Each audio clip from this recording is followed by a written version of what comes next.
आज हम बात करेंगे दादा दादी को खो चुकी युवती की, जिसने शहर के चौधरी हॉस्पिटल के खिलाफ कलेक्ट्रेट पर क्यों धरना दिया, क्या मांग की है और क्या चेतावनी दी है। कोर्ट परिसर में अफरा तफरी का माहौल क्यों रहा। एमबी हॉस्पिटल में महिलाओं के कपड़े पहनकर आए युवक को क्यों भीड़ ने पीटा और पुलिस को सौंपा।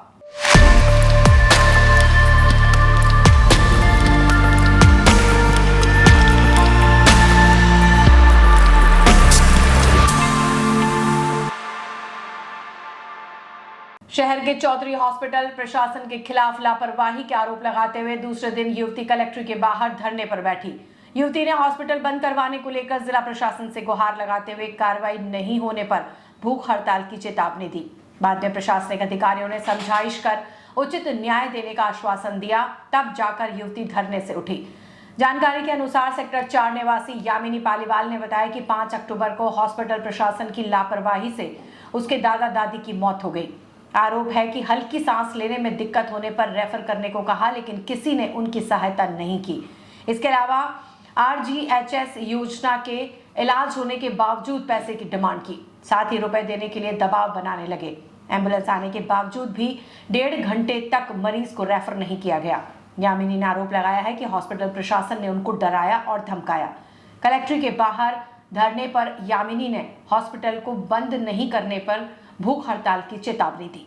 डेथ भी हो गई वहाँ पे, और उसके बाद भी बॉडी को पुलिस प्रशासन भी आया था हिरन मंगरी सेक्टर 6 थाने से, और बॉडी को भी रखा। 12 बजे तक पुलिस प्रशासन हमसे लड़ता रहा, वहाँ का सेक्टर 6 थाने का हमसे लड़ता रहा चौधरी साहब की तरफ से, और बॉडी हमको नहीं ले जाने दी। और फिर क्या लिखवा के साइन किए वो नहीं पता, पर दबाव में साइन करवाए फिर बॉडी ले जाने दी। मैं धरने पे इसलिए बैठी थी कि जो मेरे दादा दादी के साथ हुआ है ना, वो किसी और के साथ नहीं हो, क्योंकि मेरे दादा दादी तो जा चुके हैं। अब उनको इंसाफ मिले या नहीं मिले, उनकी आत्मा को शांति मिलेगी अगर इंसाफ मिल भी गया तो, लेकिन जो इंसाफ मिलेगा उससे अगर हॉस्पिटल बंद हो जाएगा ना, तो लाखों लोगों की जान वहाँ पे नहीं जाएगी इस लापरवाही से। तो मुझे चौधरी हॉस्पिटल बंद करवाना है। शहर के कोर्ट परिसर की नई बनी बिल्डिंग में लिफ्ट अटकने से सोमवार को अफरा तफरी मच गई।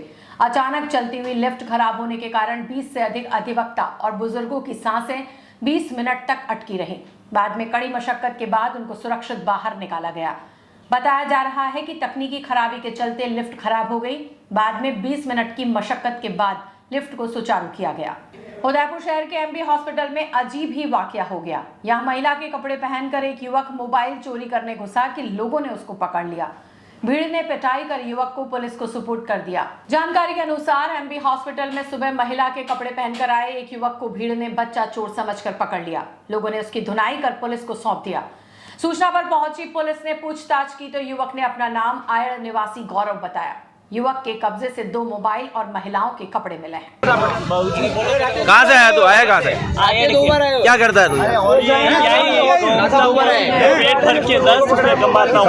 इस तरह से लोगों के क्यों मोबाइल चोरी कर? नहीं चोरी, मेरे ये मोबाइल मेरे। अभी 2 मोबाइल निकले थे अंदर। मेरे अभी लिया, एक खराब हो गया। मेरे मम्मी को बुला रही हूँ, मैं बुला। शहर के बाहर स्थित प्रमुख घाटा वाली माता के बाहर से नेशनल हाईवे अथॉरिटी ने दुकानें हटा दी। अतिक्रमण को लेकर पिछले 3 सालों से नोटिस दिए जा रहे थे, लेकिन लोग दुकानें हटाने के लिए तैयार नहीं थे। जानकारी के अनुसार सुबह 10:30 बजे नेशनल हाईवे अथॉरिटी का दस्ता JCB लेकर मौके पर पहुंच गया। हाईवे पर अवैध रूप से निर्माण कर माला व प्रसाद की दुकानें लगाकर बैठे लोगों का कब्जा ध्वस्त किया गया। अथॉरिटी के अधिकारियों का कहना है कि पिछले 3 साल से दुकानें हटाने के लिए नोटिस दिए जा रहे थे, इसके बावजूद कब्जे हटाने को कोई तैयार नहीं था।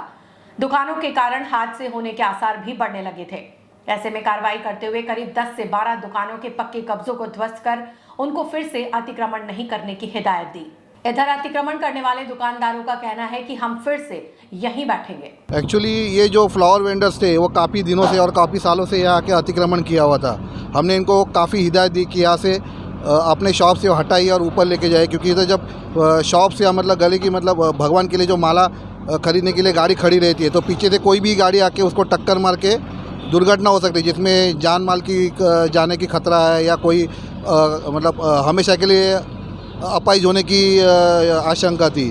तो ये लोग हटे नहीं, इसलिए आज मजबूर हमको उनके ऊपर कार्रवाई करनी पड़ी। शहर के भुवाड़ा स्थित आईटीपी भवन में रोजाना सुबह 9 से 12 बजे तक आयोजित रामकथा में सोमवार को विरह और उत्साह का मिला जुला संगम देखने को मिला।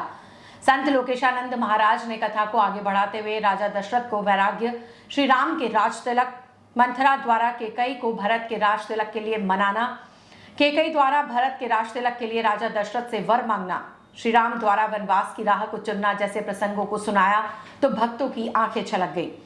उन्होंने कहा कि स्वयंभू भगवानों से दूर रहकर श्री नारायण की भक्ति में ही मन लगाना चाहिए।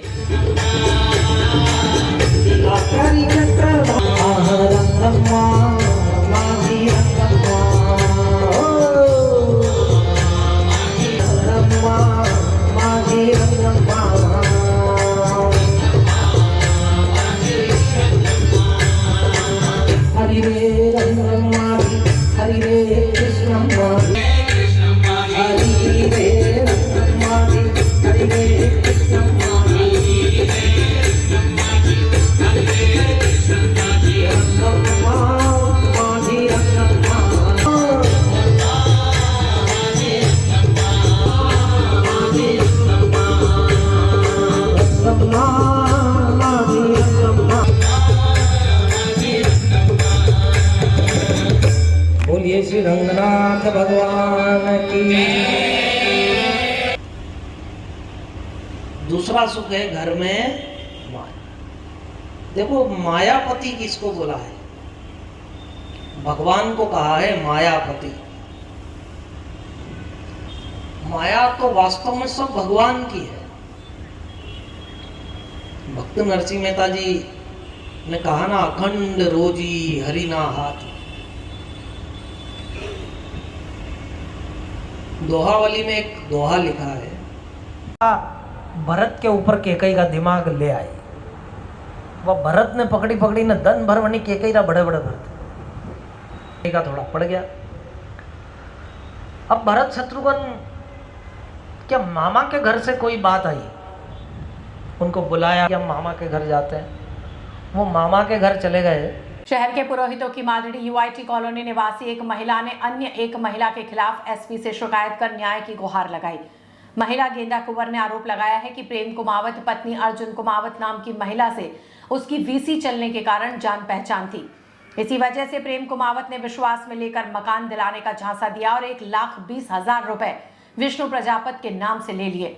बाद में पैसे मांगने पर कुछ पैसे काट कर दे दिए। बाद में रुपए मांगने पर गाली गलौज करते हुए हम सलाह होकर हमला कर दिया। सर प्रताप नगर थाना में केस किया, हमारे कुछ कार्रवाई नहीं हुई और करण कुमावत और प्रेम भाई कुमावत और उनकी लड़की अनिसा तीनों मिलके मेरे को मारा।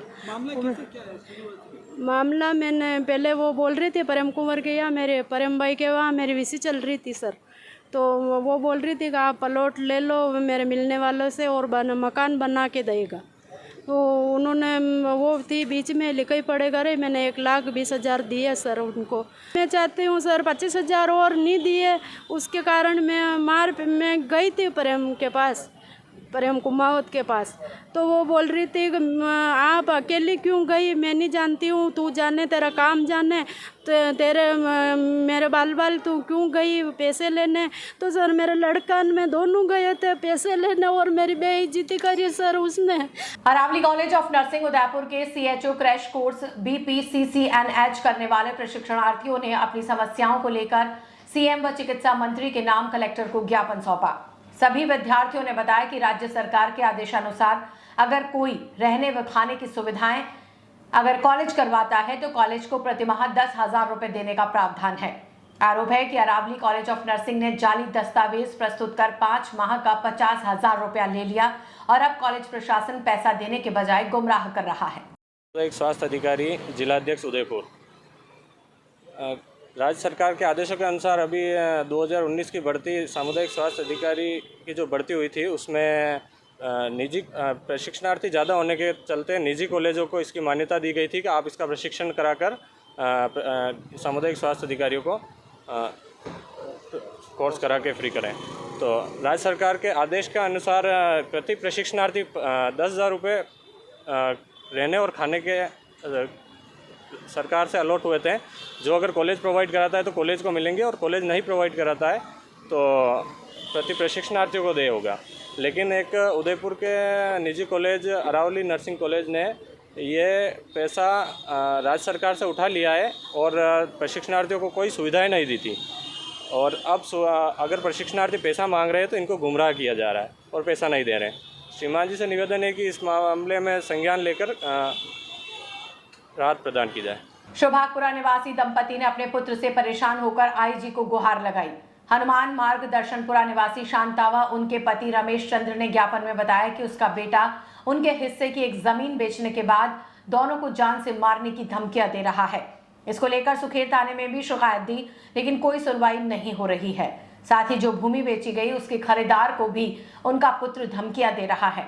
आरोप है कि 7 वर्षों से दोनों को उनके बेटे व उनके साथ अन्य लोग उसको परेशान कर रहे हैं। दंपति ने इसको लेकर उचित कानूनी कार्रवाई करने की मांग की है। 2014 से मुझे बहुत परेशान कर रहा है। मेरी फर्मों में फर्जी दस्तखत करके मालिक बन किया है। मुझे मारने की धमकी दे रहा है, गाड़ी के नीचे दे दूंगा और जान से मार दूंगा, तू मेरा कुछ नहीं कर सकेगा। मेरे 2 छोरे हैं, वो तेरे को मार देंगे। बहू भी उनके फेवर पे कुछ की कुछ गालियाँ देती है, परेशान करते हैं और उधर जाने के लिए हमारे को बहुत परेशानी उठानी पड़ रही है। प्रशासन ध्यान नहीं दे रहा है। कौन प्रशासन? कौन?